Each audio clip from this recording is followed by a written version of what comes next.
Leimert Park, Los Angeles, on July 18, 2022, a police encounter with 39-year-old Jermaine Petit, an Air Force veteran, escalated into an officer-involved shooting. The incident began after police received a 911 call reporting a man brandishing what was described as a black, semi-automatic gun. Responding officers, including Sergeant Brett Hayhoe and Officer Daryl Glover, located Petit, who matched the suspect's description, walking on the sidewalk. Body camera and surveillance footage show officers pursuing Petit, who is seen walking away from them while holding a dark object in his hand. Seconds later, Sergeant Hayhoe pulls his patrol car alongside Petit and fires his weapon from inside the vehicle. Almost simultaneously, Officer Glover also discharges his firearm. Petit falls to the ground after being struck. Officers can be heard shouting at him to stop reaching for it as he moves on the pavement. We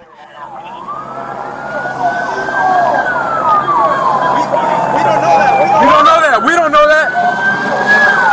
Stop! Right there!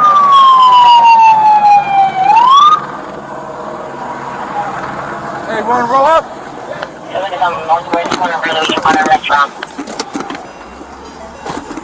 On the west side of the tree with a hand in a hand.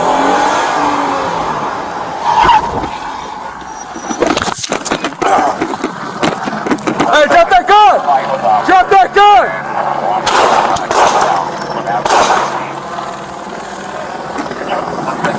Don't reach that gun!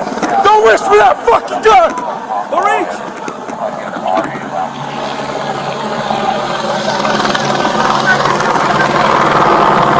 Put him out! Put him up! Put him around!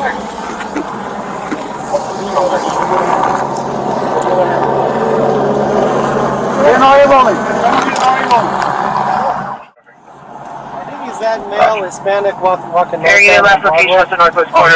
He has a gun.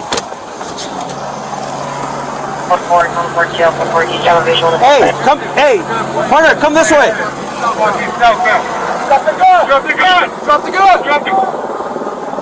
the gun! Oh, there's some figures for details. I'm United Broadway. I'm 19 on Broadway. Suspect is pointing the gun. Drop the gun! Drop that fucking gun, dude!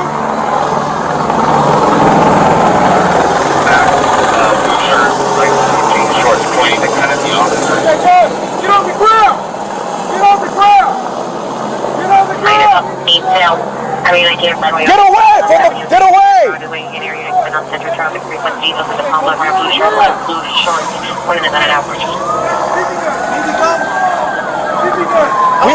We don't know that. We don't know that.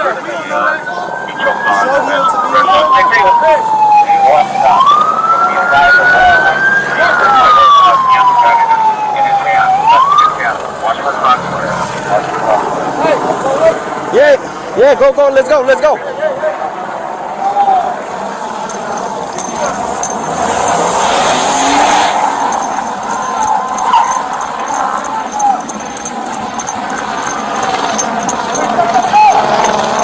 Drop that gun!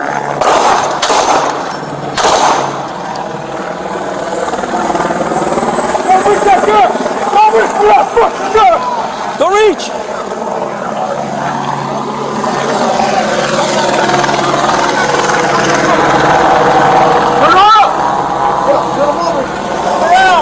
Turn him out!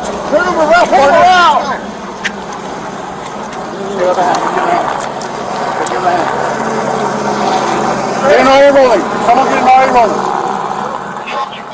The object Petit was carrying was later identified as a 6-inch black metal car part, a latch actuator.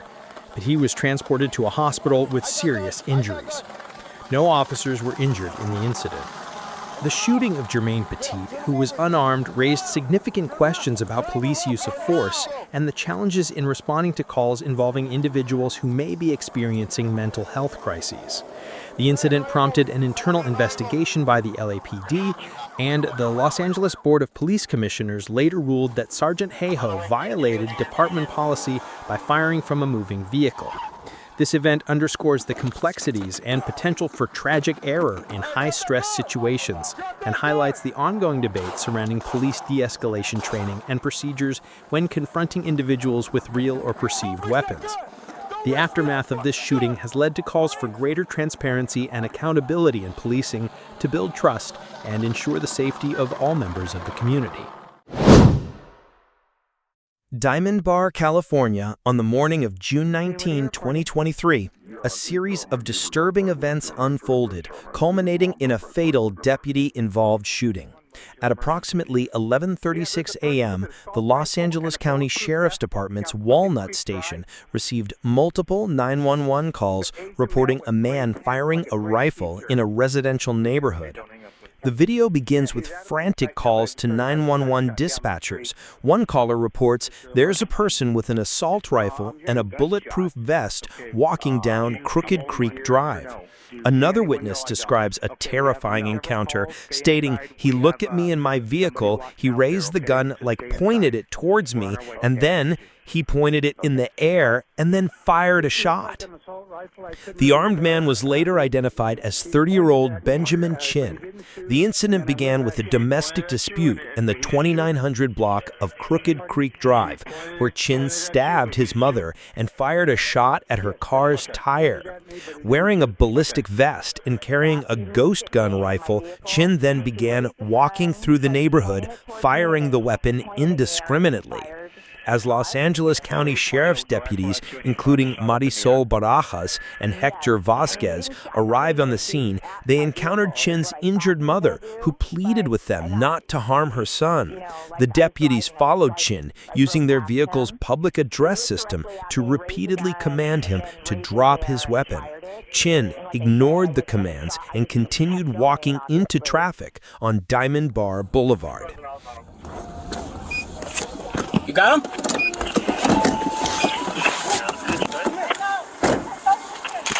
Get out of the way. Get out of the way.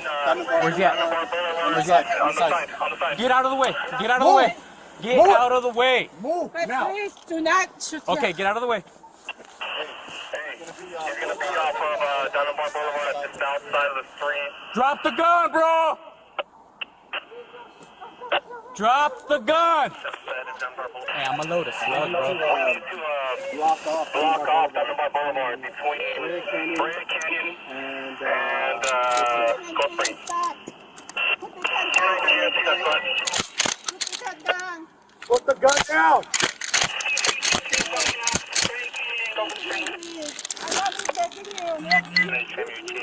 To me already. Please stop. 30 seconds. Put the gun down. Put the gun down. Benjamin, please put the gun Put down. the gun down. Hey, we need a car. We need a car. Break. He's walking towards Diamond Bar Boulevard. Hey, bro, let me get in your passenger seat. Passenger seat. I think he's done with the round. Unlock. We have no more there. Go, bro. Go, you're good. Just don't go too fast. Please, okay? Please. Go, dude, go. He's up there. Keep going. That's hits him right there with the bulletproof. A little bit further, bro. Cause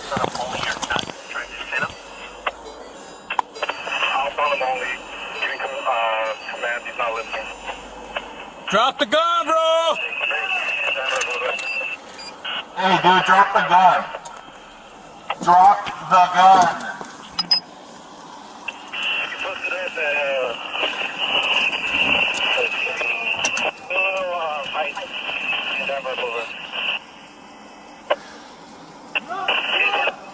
No, push forward a little bit. I'll walk with you. Oh. Go. Push forward. Bring the car, Chris. Bring the car.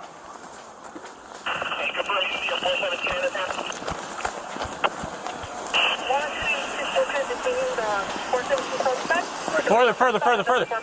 Give me a good cover. That's good. Hey, man. Drop the gun, dude. Come on, my friend. It's not worth it. Drop the gun, please.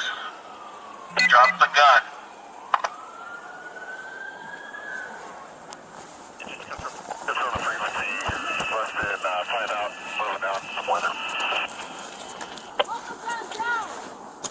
They got crossfire. Body camera footage shows the tense moments as deputies take cover behind their patrol car. They repeatedly yell, "Drop the gun, bro," and "Put the gun down." Chin, ignoring the commands, walks directly towards a civilian vehicle that had stopped in the street. Fearing for the safety of the driver, deputies open fire. Chin was struck by gunfire and fell to the ground. Deputies immediately rendered medical aid until paramedics arrived. He was transported to a local hospital where he was pronounced deceased. Investigators recovered the loaded ghost gun rifle, additional loaded magazines, and the ballistic vest at the scene. Chin's mother was treated for her stab wound and survived. This incident highlights the significant dangers posed to both the public and law enforcement by the proliferation of untraceable privately made firearms, often referred to as ghost guns. The situation escalated rapidly from a domestic dispute to a mobile active shooter event, forcing deputies to make split-second decisions to protect innocent civilians from an armed individual who was non-compliant and advancing on a member of the public. What can be learned from this incident is the critical importance of immediate and decisive action when an armed individual poses a direct threat to public life, and it underscores the challenges officers face when confronting individuals armed with high-powered weaponry in populated areas. The event is a stark reminder of the volatile nature of such encounters and the difficult realities of modern policing. Bronx, New York. A violent encounter on a city street escalated into a police shooting, leaving a 49-year-old man critically injured. The incident, which unfolded at the intersection of Grand Concourse and East 153rd Street, was captured on the body cameras of the responding officers. The events began on Sunday, February 5, 2023, at approximately 2:20 p.m. when a 63-year-old woman reported to 5 NYPD officers that she'd been assaulted by a man. The officers quickly located the suspect, but he fled on foot. Body camera footage from officers Brown and Keys shows a tense foot pursuit along a sidewalk. The officers can be heard repeatedly shouting, "Yo, drop the fucking gun," and "Drop the firearm." The suspect, dressed in a dark jacket and beanie, continues to walk and then run away from the officers. As the chase progresses, the suspect is seen with a firearm. At one point, he points the gun at a passerby before putting it to his own head. He then turns the weapon toward the pursuing officers. In response to the escalating threat, the officers discharge their weapons, firing multiple rounds and striking the suspect, who then falls to the ground. In the immediate aftermath, one officer can be heard saying, "Shots fired!" as they secure the scene. The 49-year-old man was taken to a local hospital in critical condition. The woman who was initially assaulted also received medical treatment for her injuries. Fortunately, no officers were injured during the confrontation. In the wake of the shooting, the NYPD released the body camera footage to the public, citing a commitment to transparency in officer-involved shootings. Such incidents often raise complex questions about police use of force and the challenges officers face in rapidly evolving and dangerous situations. The release of body camera footage is intended to provide a clearer, though often graphic, understanding of the events as they transpired. This incident highlights the inherent dangers of police work and the split-second decisions officers must make when confronted with an armed individual. San Antonio, Texas, on August 30, 2023. A police chase involving a wanted felon escalated into a violent confrontation that left the suspect dead and an officer wounded. The incident began when officers with the San Antonio Police Department's Street Crimes Unit were conducting surveillance for 40-year-old Michael Kirkland, who was wanted on a warrant for aggravated assault against a public servant. Officers located Kirkland in a vehicle and attempted to initiate a traffic stop. However, Kirkland fled, ramming a marked patrol unit in the process. The pursuit wound through residential streets before Kirkland entered the access road of Interstate 10, driving against traffic.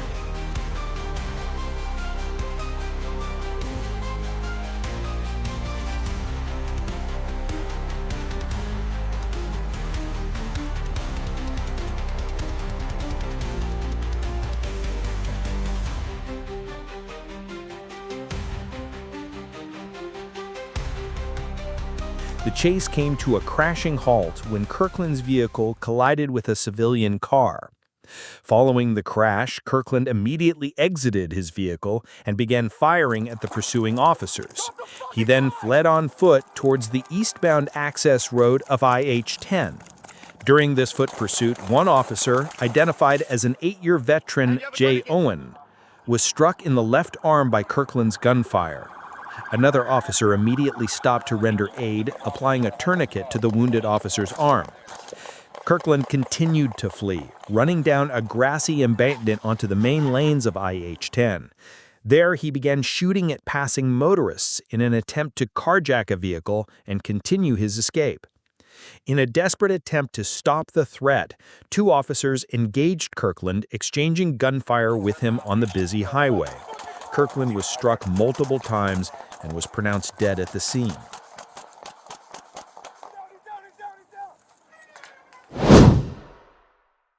Phoenix, Arizona. On July 8, 2020, an officer-involved shooting occurred near the Premier Inn's Metro Center Motel along Interstate 17 and Peoria Avenue. The incident began at approximately 6:35 a.m. when police received a 911 call from a man reporting that his roommate, 24-year-old Giovanna Kelsey McCreary, was acting erratically and had fired a gun. Upon arrival, officers were directed to McCreary by her roommate. Body camera footage shows officers approaching McCreary, who denied having a firearm and claimed someone else had discharged a weapon. Let me see your phone. Let me see. Show me. Show me who shot a gun. Show me. I didn't have the video, but I have all this fucking proof on. Like, show me your proof that somebody shot the gun. Written fucking proof. This You have ID first of all? I have a temporary.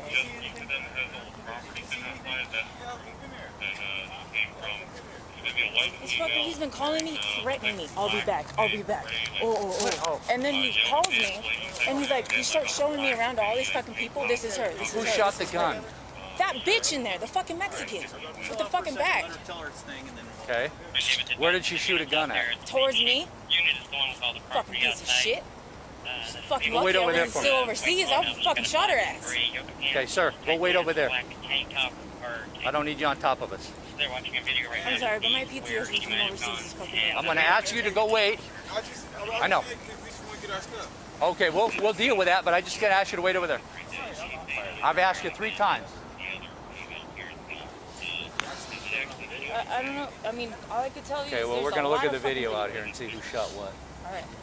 You had no gun? After obtaining permission to search her bag, officers discovered ammunition and illegal drugs.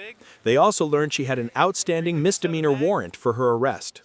As an officer attempted to place her in handcuffs, McCreary resisted, pulled a handgun from her waistband, and fired at the officers while trying to flee. The officers returned fire, striking McCreary twice. She fell to the ground and dropped her weapon. What are these? Is this in her property? Yep, that's all her stuff. Don't be stupid. She's got a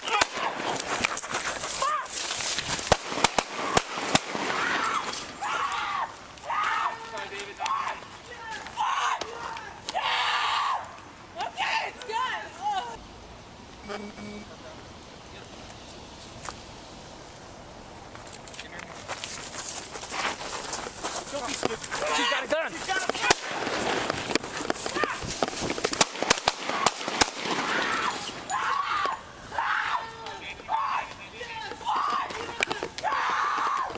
Okay, it's gone. 924 Adam 998.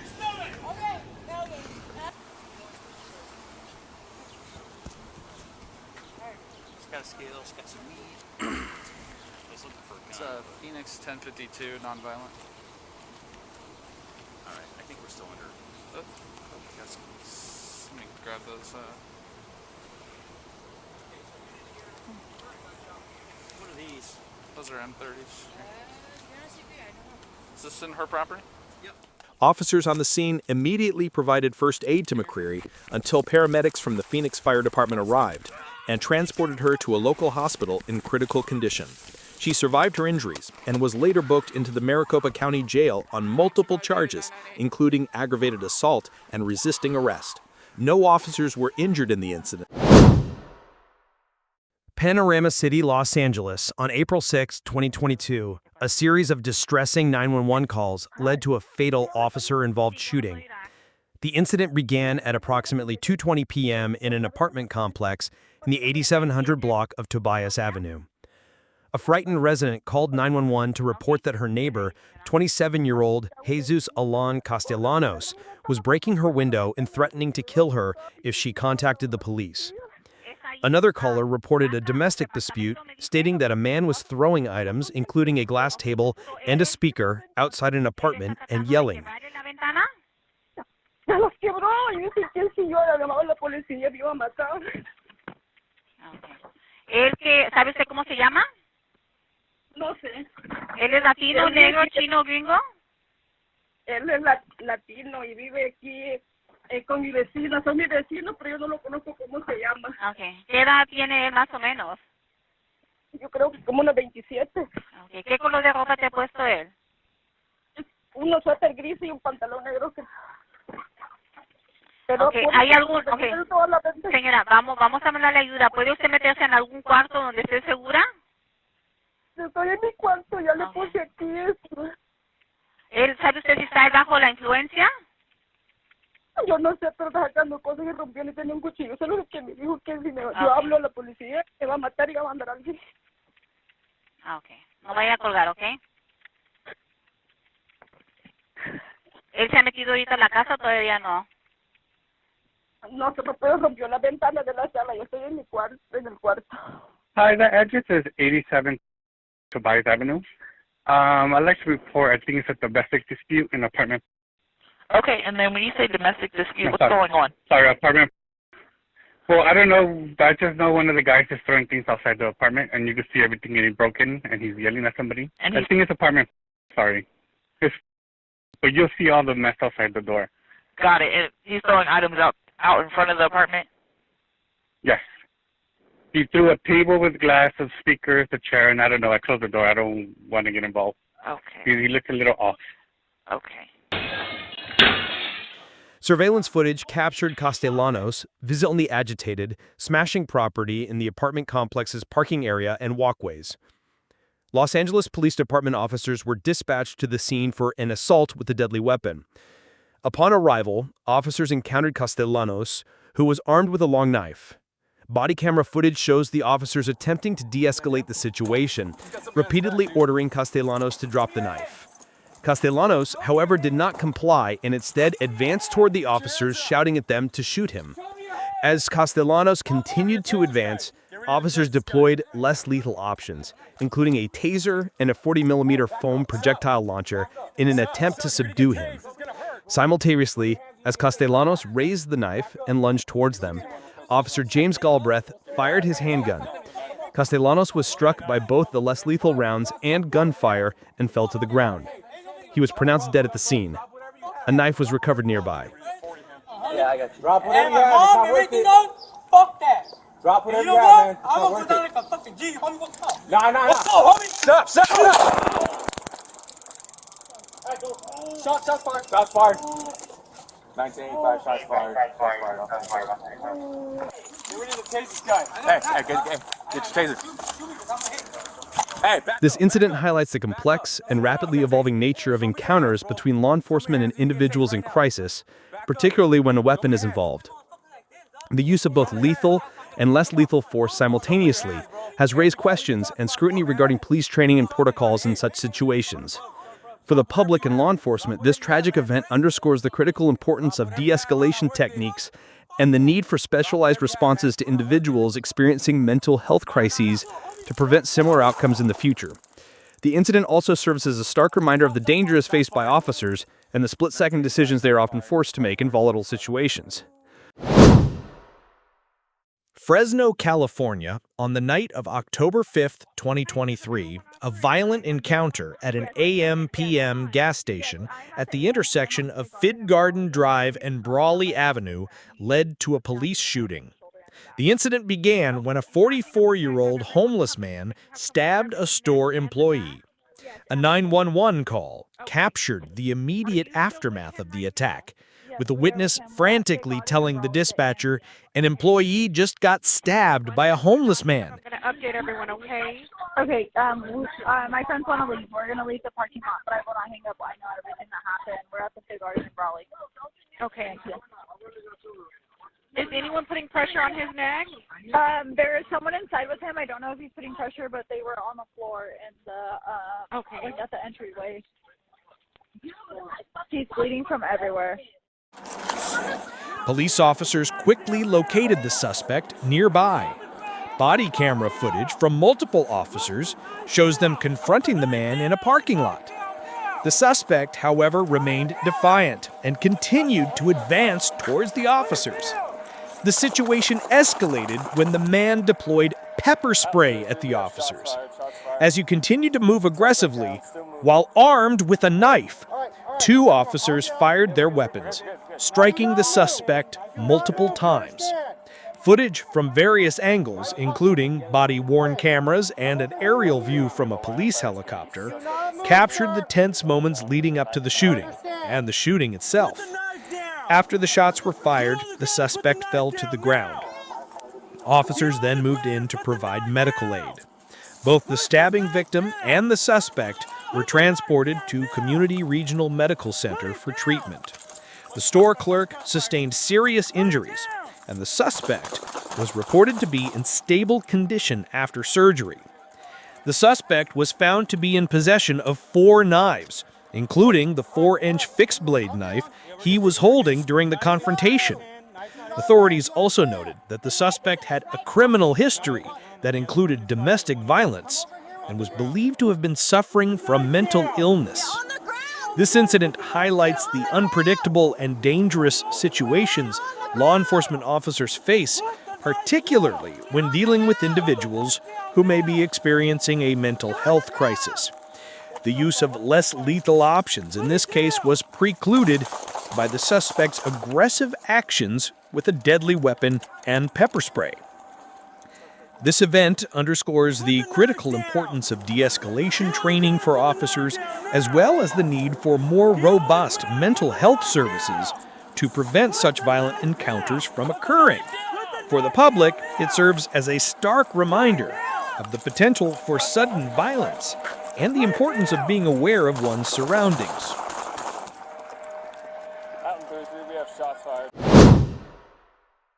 Frederick, Michigan, June 3, 2018.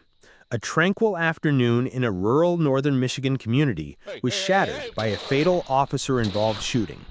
The incident, which occurred around 12:42 p.m. in Frederick, involved Michigan State Police Trooper Christopher Kustra and resident Chad Hughes. The body camera footage begins with Trooper Kustra arriving at a property with at least 2 manufactured homes. A man, later identified as Chad Hughes, is seen walking with a long gun. The Crawford County Prosecutor's Office later reviewed the investigation into the shooting. It was determined that Trooper Kustra's use of force was justified, and no criminal charges were filed against him. The investigation concluded that Kustra acted in self-defense. This incident highlights the inherent dangers law enforcement officers face and the split-second decisions they must make. For the public, it serves as a stark reminder of the potential for escalation when firearms are present during police encounters and the tragic outcomes that can result. The availability of body camera footage is crucial in providing a transparent, albeit graphic account of such events, allowing for review by authorities and the public to understand the circumstances and learn from them. Louisville, Kentucky. An incident involving a woman with a gun and police unfolded on Sunday, February 19, 2023, at approximately 5:45 p.m. in the 9100 block of Chenault Road. Body camera footage from the Louisville Metro Police Department, LMPD, captured the tense encounter. Officers were dispatched to the scene following a report of a woman, later identified as 52-year-old Candy Basil, who was reportedly armed and in a state of crisis. Upon arrival, an officer is seen exiting his patrol car as Basil, dressed in red pants and a dark top, is standing in the street. The officer immediately begins issuing verbal commands, Basil, with the gun still in her hand, turns and walks down the street away from the initial officers, then turns back towards them, at which point she raises her arms with the gun still in hand. The situation escalates as she then begins to walk toward the officers.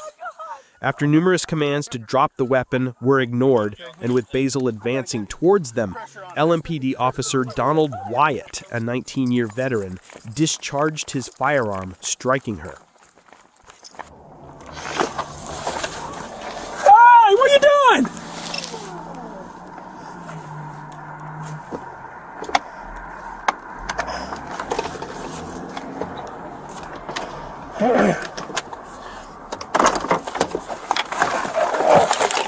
Hey, Candy, what you? Put it down. What do you got in your hand?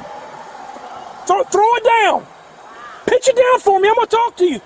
Put it down. Put your gun down. Watch it. Go ahead. Okay. Pitch it down. Pitch it down. Pitch it down for me. Put it down. Son. Put it on the ground. On the ground, son. Put it on the ground. Don't drop the gun. Drop it, Cindy. Drop it. Drop it. Drop it. I'm telling you. I'm telling you. Cindy, drop the gun. Put it down. Put it down. Drop the gun.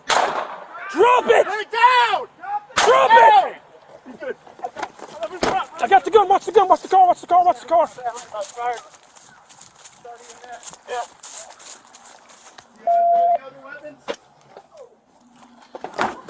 Car's clear. Car's clear. We gotta get pressure on it. It's just the feet. Oh my God. Oh my God. All right, let me get some gloves on. We'll see if we can get some pressure. He's grabbing his bag. Okay, yeah. Where's she hit at? There's 9111 Chanel Road, the corner house, Chanel and Johnson. Oh my God. Oh my God. Take the pain away. Hey, who are you? I'm trying. Get back. Oh Get my back. God. Back up, man. Back up. It's the scene. Back up. I know it. Back up. You're welcome to stay. Just stay on the other side. Thank you. Collarbone. Right here. All right, where's the other one? Where's that? Right here.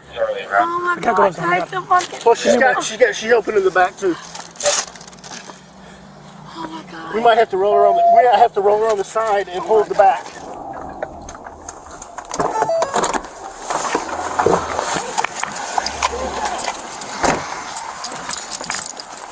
Okay, pitch it down. Pitch it down. Pitch it down for me. Put it down. Drop the gun. On the ground. Put it on the ground. Don't drop the gun. Drop it. Drop it. Drop it. Drop it. I'm telling you. 3319, hold on. Put it down. Put it down, honey. Drop the gun. Put it down. Drop the gun. 6 Adam, shots fired. Start EMS. Oh my God. Do you have any other weapons? No. Oh my God. Checker. We're 1086. Oh my God. Oh my God.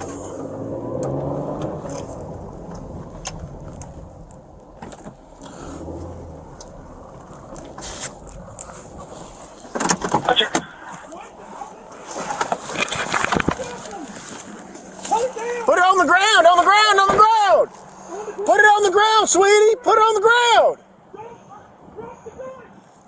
Immediately following the shots, officers moved in to render aid. Basil was transported to the hospital and was reported to be in stable condition. She was later charged with 3 counts of wanton endangerment of a police officer and 1 count of menacing. A handgun was recovered at the scene. This incident highlights the complex and dangerous situations law enforcement officers face, particularly when dealing with individuals in a mental health crisis. The body camera footage provides a transparent look at the efforts made to de-escalate the situation verbally before resorting to lethal force. For the public and law enforcement agencies, this event underscores the importance of and challenges related to crisis intervention training and the need for readily available mental health resources to prevent similar situations from escalating to the point of violence.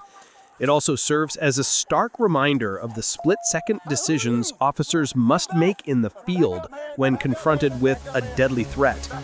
Join us next time for more thrilling action and non-stop excitement. Hit the subscribe button and stay tuned. We are just getting started.